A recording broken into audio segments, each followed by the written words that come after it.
When Julie Levy began working as a British Airways captain, she was something of a rarity. Now, as she prepares to hang up her hat 31 years later, she still is. The flight deck remains a very male-dominated workplace.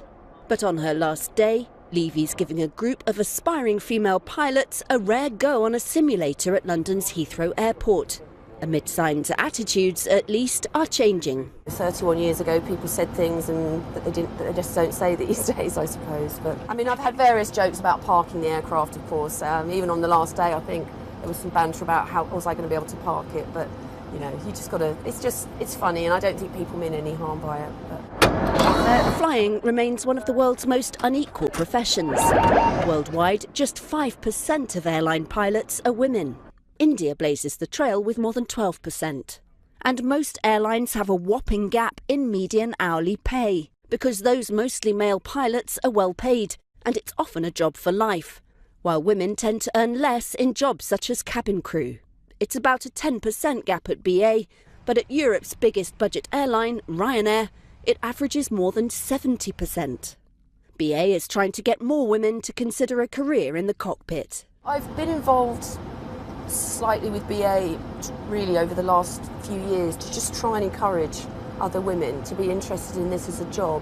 It's something I'm quite passionate about because I do feel like if people knew just how wonderful it was, they'd be more inclined to have a go. Levy, whose husband is also a pilot, has brought in their 20-year-old daughter Jo, You're good. who wants to follow in the footsteps of her high-flying parents. I don't think it's because it's sexism. I do think it's that women don't think about it. Like, I know my mum, I went to an all-girls school, and in my sixth form we had a lecture series, so you'd have a new person come in every week and give a lecture, and one week I organised it so my mum came in and talked to everyone. And I remember quite a few of the girls came up to me afterwards and said, I hadn't even considered this. Like, you see a picture of a pilot and it's always like a man and stuff, and I think that is changing. Like on iPhone emojis, there is a female pilot and a man pilot now, and my mum always puts the female pilot emoji when she sends me messages and things. Flying isn't the only job that's still a male bastion. Charlotte Anderson is another woman who's handy with the plane, only she fixes them. On this factory floor at low-cost airline Flybe, she's one of 4 female engineers among 300 male colleagues. She never wanted to do anything else. I used to help my dad take things apart, put things back together again. I was a very curious child, always trying to build things.